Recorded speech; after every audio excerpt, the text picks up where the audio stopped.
महाराष्ट्रातील भारतीय जनता पक्ष या पक्षाचं नाव काढलं की प्रत्येकाच्या डोळ्यासमोर एक चेहरा येतो, तो म्हणजे स्वर्गीय लोकनेते गोपीनाथ मुंडे यांचा। गोपीनाथ मुंडे यांच्या निधनानंतर त्यांची राजकीय जी गादी आहे किंवा जी राजकीय वारसा सांभाळला तो मुख्यतः त्यांच्या कन्या पंकजा मुंडे यांनी। पंकजा मुंडे या सक्रिय राजकारणात आल्या आणि आपल्या वडिलांप्रमाणेच आक्रमकता दाखवून त्यांनी भारतीय जनता पक्षात एक चांगलं नेतेपद मिळवलं। सोबतच गोपीनाथ मुंडे यांच्या जागेवरती प्रीतम मुंडे यांनी दिल्लीत जाऊन त्या लोकसभा खासदार झाल्या। पंकजा मुंडे ह्या आमदार झाल्या, विधानसभेत त्या मंत्री देखील राहिल्या। त्यानंतर भाजपमधील काही नेत्यांनी पंकजा मुंडे यांना साइडलाईन केलं, असं एक वर्तुळ तयार झालं किंवा तशी चर्चा सुरू झाली। पंकजा मुंडे यानंतर नाराज आहेत। पंकजा मुंडे भारतीय जनता पक्ष सोडून उद्धव ठाकरे यांच्यासोबत जाऊ शकतात। त्यानंतर एकनाथ खडसे यांच्यासोबत भेट झाल्यानंतर त्या राष्ट्रवादी काँग्रेसमध्ये देखील जाऊ शकतात। तशा विरोधी पक्षातून त्यांना मोठे मोठे ऑफर आहेत। महाविकास आघाडीतून जर पंकजा मुंडे आल्या तर त्यांना आम्ही मुख्यमंत्रीपदाची ऑफर देऊ किंवा तेलंगणाचे मुख्यमंत्री KCR राव यांनी देखील त्या BRS मध्ये आल्या तर आम्ही त्यांना मुख्यमंत्री पदाचा उमेदवार बनवू अशी ऑफर दिली होती। या सर्व याच्यात पंकजा मुंडे शांत राहिल्या। त्यानंतर त्या राष्ट्रीय राजकारणात भाजपकडनं सक्रिय झाल्या। अनेक राज्यातील त्या प्रभारी म्हणून त्यांनी काम केलं। मध्य प्रदेशमध्ये पंकजा मुंडे यांनी चांगली भूमिका निभावली आणि मध्य प्रदेशमध्ये भाजपला पुन्हा एकदा निवडणुकीत जिंकण्यास यश आलं। पण ह्या पंकजा मुंडे यांना आता भारतीय जनता पक्षानं बीड या लोकसभा मतदारसंघातून त्यांच्याच बहीण प्रीतम मुंडे यांचं तिकीट कापून लोकसभेचं तिकीट दिलंय। सोबत असतील धनंजय मुंडे। धनंजय मुंडे यांनी त्यांचा पराभव केला होता। त्यानंतर पंकजा मुंडे या थोड्याशा साइडलाईनला गेल्या। नेमकं बीडमध्ये आता लोकसभा येणाऱ्या निवडणुकीत काय होईल? बीडचे मतदार पंकजा मुंडे यांना निवडून देतील की धनंजय मुंडे जसं त्यांचा विधानसभेला त्यांचा घात केला, प्रीतम मुंडे यांच्या जागी पंकजा मुंडे खासदार होतील का? सोबतच त्यांना लागलेला जो वनवास होता, राजकीय वनवास संपेल का? ते ह्या व्हिडिओमधून सविस्तर जाणून घेऊ। त्याआधी तुम्ही आपल्या रोकठोक मराठी या यूट्यूब चॅनलला सबस्क्राईब करा, चॅनलचे व्हिडिओज लाईक करा आणि बेल आयकॉन दिसतंय ते बेल आयकॉन प्रेस करा, त्यामुळे येणारे व्हिडिओ तुमच्यापर्यंत लवकर येतील। भाजपच्या राष्ट्रीय चिटणीस पंकजा मुंडे गेल्या काही वर्ष सातत्याने त्यांच्या वक्तव्यांनी चर्चेत आहेत।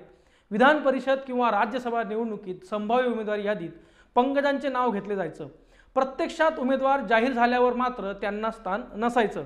यातून पंकजा या नाराज असल्याची चर्चा व्हायची। पंकजांच्या काही वक्तव्यांनी त्यात भर पडत गेली।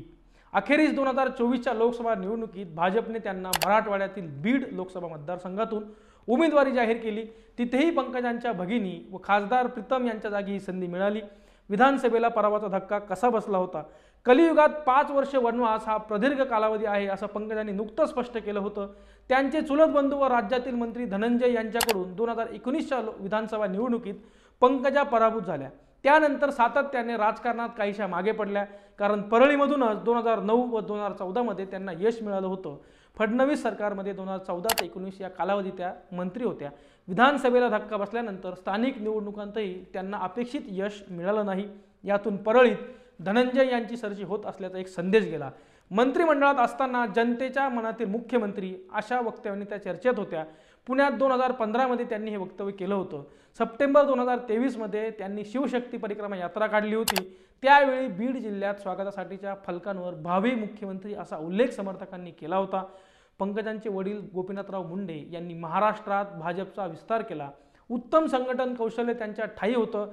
पंकजांनाही राज्यभर मानणारे कार्यकर्ते आहेत। ही त्यांची ताकद ओळखून भाजपने त्यांना फार काळ नाराज ठेवून चालणार नाही हे ओळखलं। राज्यभर कार्यकर्त्यांची फळी कशी आहे ते बघू। पंकजांचे राजकारण जरी बीड जिल्ह्याभोवती केंद्रित असले तरी राज्यभर त्यांना मानणारे कार्यकर्ते आहेत।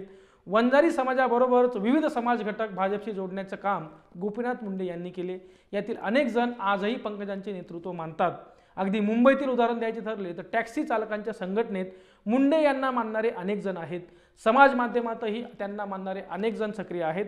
पंकजा मुंडे यांना राज्यसभा किंवा विधान परिषदेवर संधी मिळाली नाही तेव्हा त्याची प्रतिक्रिया उमटली होती। निष्ठावंत कार्यकर्त्यांना डावलत असल्याचा आरोप झाला होता। त्यामुळे भाजपला या नाराजीची दखल घ्यावीच लागली। इतर मागासवर्गीय समाजातील मोठी मतपेढी भाजपबरोबर आहे। त्यांना दुखावल्यास निवडणुकीत किंमत मोजावी लागेल हे भाजप श्रेष्ठी जाणून आहेत। पंकजा मुंडेंना राष्ट्रीय स्तरावर पक्ष संघटनेत महत्त्वाची अशी चिटणीस पदाची जबाबदारी देण्यात आली। मध्य प्रदेशचे सहप्रभारी पदही देण्यात आलं.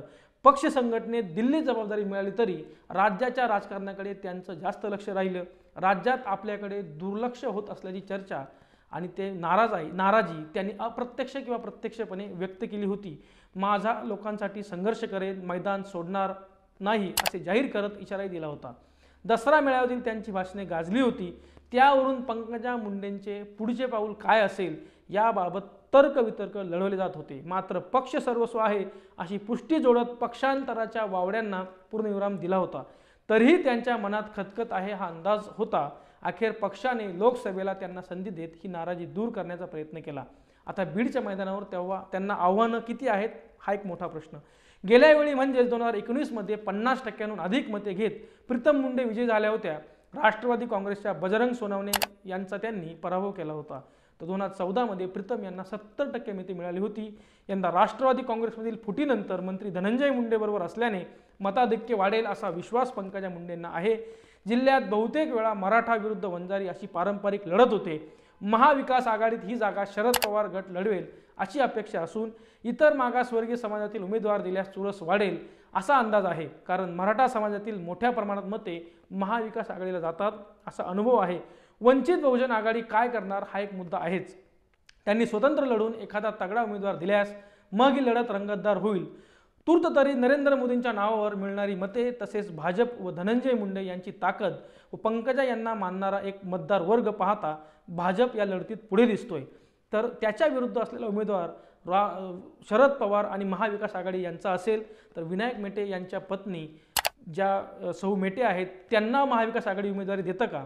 जर त्यांनाही उमेदवारी दिली तर सौ मेटे विरुद्ध पंकजा मुंडे ह्या दोन महिलांमध्ये बीडच्या लोकसभा मतदारसंघातील लढत होईल.